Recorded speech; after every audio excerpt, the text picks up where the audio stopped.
Gagawa tayo ng bread pudding. Ayan, meron tayong mga balat ng tinapay, evaporated milk, condensed milk, at saka 5 itlog. Ayan.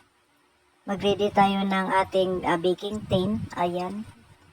And ibabad natin yung tinapay sa i-buff. Then, ready na ingredients.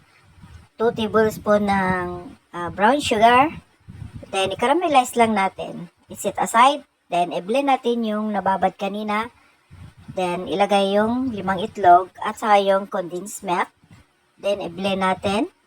Then, salain natin para pinong-pino yung ating texture ng ating bread pudding. So, ayan. Separate na yung mga Takpan lang natin ng aluminum foil. I-steam natin ng 45 minutes. I-check natin sa toothpick. Pag may didikit pa, i-steam natin ulit. Another 15 minutes. Then, andyan na siya. 1 hour.